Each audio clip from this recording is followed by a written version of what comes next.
Segundo bloque de Edición Central, seguimos en vivo desde el Salón Azul, ahora con un invitado muy especial. Así es, porque estamos con Samuel Cabanchik, senador mandato cumplido, hombre de la casa y autor, como decíamos al principio del noticiero, del proyecto que intenta poner nuevamente en valor y en funcionamiento el edificio de la confitería El Molino. Muchas gracias por acompañarnos, vamos a hablar de ese tema. Un gusto, Laura, un gusto, Mariano, de estar con ustedes, como siempre.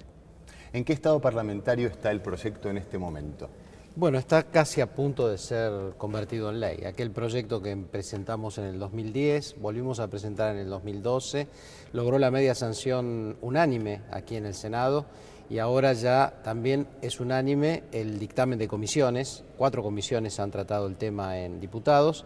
Expusimos ante el plenario de comisiones el otro día y la verdad que fue una reunión muy satisfactoria porque todos los bloques con matices estuvieron de acuerdo en el objetivo estratégico de que el Estado Nacional se haga cargo de la recuperación del molino, que es querido por todos, no solo por los porteños y porteñas, sino por todo el país como algo fundamental, digamos. Y un edificio, hemos dicho, histórico, porque si uno se pone a pensar y recorre lo que fue en sus épocas de gloria, han pasado personalidades muy destacadas por allí, se han hecho reuniones muy importantes en ese lugar. Sí, está la historia, que es una historia parlamentaria, por esta misma razón, Alfredo Palacios, en fin, grandes, Lisandro de la Torre, Perón, Evita, han pasado por allí. Así que hay una historia conjunta del Molino y el Congreso Nacional. Era el anexo de diputados cuando diputados no tenían anexo. Había un timbre para avisarle a los diputados que ya comenzaba la sesión. Adentro de la confitería. Adentro mismo de la confitería. Había que cruzar corriendo, entonces. Así es. Alfredo Palacios a veces se cambiaba allí, en la confitería. Una camiseta tenía históricamente que guardaba en el baño, si mal no recuerdo. Así hay una gran familiaridad y conexión entre el Congreso Nacional y el Molino. Esta es una parte de la historia, ¿no? Pero también grandes escritores, claro, como Oliverio Girondo. Y artistas también de la época de gloria, como Tita Merelo. Tita Merelo, claro. O sea, hay diversas dimensiones por las cuales el Molino es parte de la historia política, artística, cultural, claro, en general y urbana, por supuesto, de la ciudad de Buenos Aires y del país. Y además con una arquitectura bellísima, es un lugar emblemático. Vemos cuando uno se da cuenta y un turista saca la foto del Congreso de la Nación, edificio precioso, y después la del Molino, que lamentablemente en los últimos años está todo tapiado. Sí, son la verdad que casi contemporáneos. El Congreso Nacional a comienzos del siglo XX ya estuvo en este esplendor actual y el Molino en 1915 se puso la torre del Molino. En 1917 ya se inauguró. Es decir, prácticamente son igualmente centenarios los dos edificios. Están hermanados también por un estilo, por los materiales que se usaron. ¿Cuál es el estado actual del edificio? Yo no pude entrar realmente a verlo, solo el pasillo de entrada por el lado de Callao pude ver, y eso es poco para hacer una evaluación, ¿no? Ojalá podamos entrar rápido una vez que esto sea ley. Pero todos los testimonios indican que está bastante mejor de lo que uno temería y bastante peor de lo que debiera ser. Claro. Porque en 17 años de suciedad, de dejadez, de que se desaparecieron cosas porque hubo hurtos, roturas, bueno, todo eso hace al daño del edificio. El edificio cerró en el año 97. Con este proyecto, cuéntenos qué es lo que se pretende hacer, más allá de ponerlo en valor, o sea, qué funcionaría allí, qué quieren hacer. La idea es declarado de utilidad pública, esto es lo que el proyecto establece. Se define la expropiación por parte del Poder Ejecutivo Nacional, que el Poder Ejecutivo lo transfiera sin cargo al Congreso Nacional, se crea una comisión bicameral presidida por ambos presidentes de las cámaras para gestionar el molino. En esa gestión del molino se concesiona nuevamente la confitería para que volvamos a tener aquella confitería tan extraordinaria que hubo, con su pastelería. La cantidad en nuestro Facebook que recibimos de ya propuestas de restauradores, de pintores, de cocineros, de pasteleros. O sea, la gente quiere participar en esta recuperación poniendo lo mejor de sí. Y entonces, aparte de la confitería, un museo histórico y un museo de arte para promover nuevo arte y para consagrar también, digamos, para mezclar al consagrado con el nuevo, en un museo que podría tener grandes curadores y prestigiar con sus muestras tanto al Congreso Nacional como el Molino y como parte del Congreso también prestigiar esas muestras. Así que una cara hacia el pasado, la historia, el Museo Histórico, una hacia el futuro, la cara del arte, que siempre implica nuevos desafíos, y una hacia un presente siempre renovado, que es la confitería Puertas Abiertas al paseante por la Ciudad de Buenos Aires. ¿Cuál es la postura de la familia que es dueña de la confitería en cuanto a este proyecto? La familia es difícil de interpretar, al no tratarlos personalmente. La única posibilidad que tuve de hablar con la señora Rocatagliata, que estuvo presente en el plenario de comisiones, fue en esa oportunidad. Intercambiamos pocas palabras, vino su abogado, pidió hablar ella a través de su abogado con todos los legisladores presentes y no dijeron prácticamente nada, simplemente nos hicieron cargo un poco a nosotros, que con nuestros proyectos de expropiación hemos alejado a los inversores privados, cosa que no tiene ningún asidero, ninguna realidad. Y ellos no han demostrado ninguna posibilidad. Los inversores privados desde el año 97 no han actuado de ninguna manera. No, e incluso lo que sé de oíditas, digamos, es un par de propuestas que ellos recibieron, rechazaron, no evolucionaron en esos acuerdos con privados que se acercaron en su momento, interesados para volver a explotar la confitería.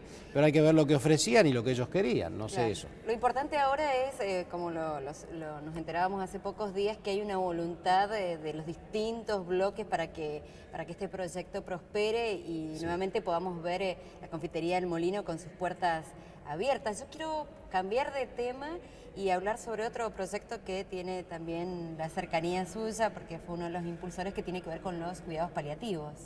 Sí, claro, bueno, acá se presenta lo siguiente, lo que es muy lindo en el tema del Molino, es que siendo un senador mandato cumplido, habiendo estado al frente de un pequeño bloque, de hecho un monobloque, que hayamos podido articular acuerdos con todas las fuerzas y que ahora, cumplido el mandato, estemos logrando la ley, por ejemplo, del Molino, nos alienta a poner sobre la mesa otros proyectos que trabajamos en su momento, algunos que fueron ley desde otro ámbito, y digamos, desde otro ángulo que el que habíamos presentado, y otros que logramos la media sanción y algunos de los cuales todavía tiene vigencia parlamentaria, y es una pena que esa vigencia se pierda.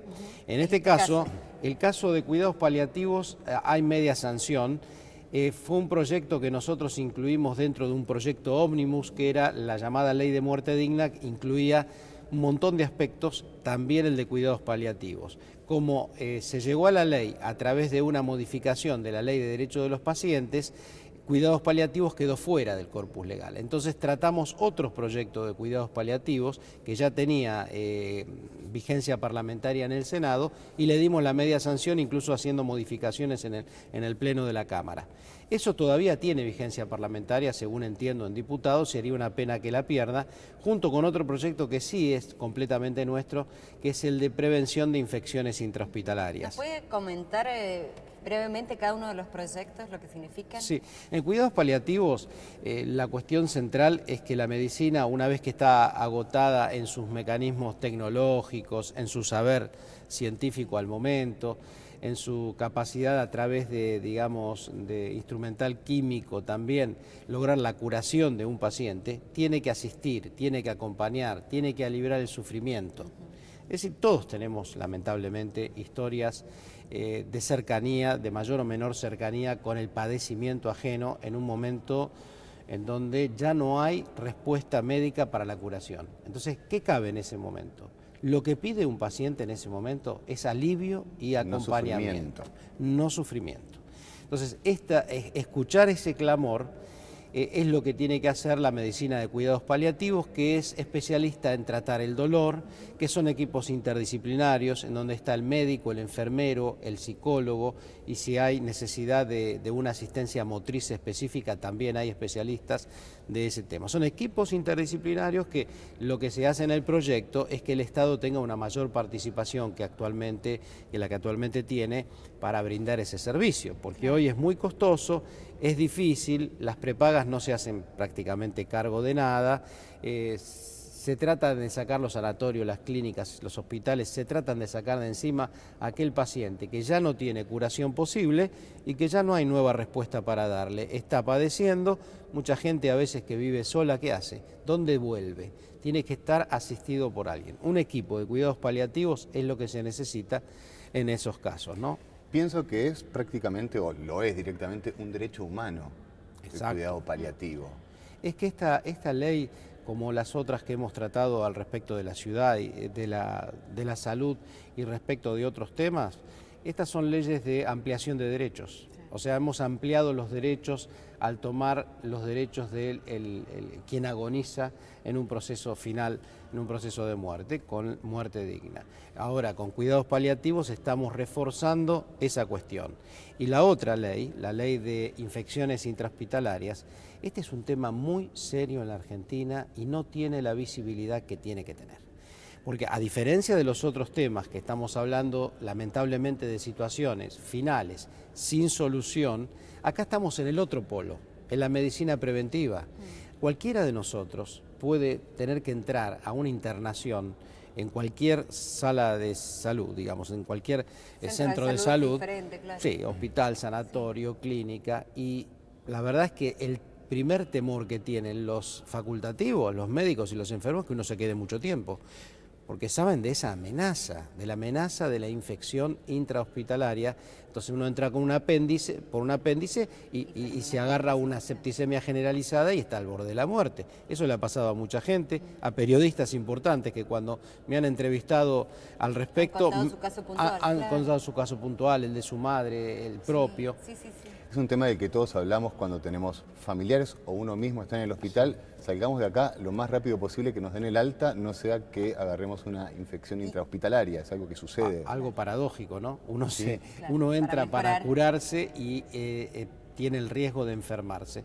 Y bueno, esto es muy difícil de controlar. Entonces, ¿qué pedimos qué establecemos en el proyecto? Que ya tiene, la media sanción unánime del Senado. O sea, falta que lo trate diputado.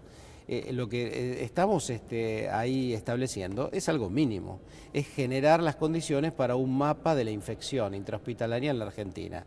Esto es un registro no voluntario como es actualmente y en algunas jurisdicciones, sino para toda la jurisdicción nacional y obligatorio en un tiempo real, 48 horas, de detectada una infección intrahospitalaria, debe ser comunicada, registrada y publicada en este registro, que claro, habría algún protocolo para acceder a la información, algún filtro, pero en principio estaría abierto a todos aquellos que quieran consultarlo. Eso hace acceder al mapa que constantemente se está actualizando y eso hace que la salud pública argentina pueda tomar el dato en consideración. Y lo otro que sosteníamos allí es las auditorías sobre los distintos nosocomios que haya, una auditoría externa y tampoco muy sobreavisada, porque si no, no controla lo que tiene que controlar. Exacto. Bueno, le queremos agradecer por este tiempo aquí en Edición Central. No, gracias. Y ser un invitado para consultarlo casi permanente y siempre viene temprano, está ahí. Pero claro, estoy casi aspirando compañero. a que me contraten. Lo seguimos llamando senador porque estamos acostumbrados a entrevistarlo durante muchos años. Así que bueno, vamos a estar un tiempo más así hasta que vuelva a hacerlo. sus proyectos que no perdieron estado parlamentario, ojalá puedan ser sancionados por la Cámara de Diputados. Muchísimas gracias. Gracias a ustedes como siempre. Vamos a hacer una pausa y enseguida continuamos con más Edición Central.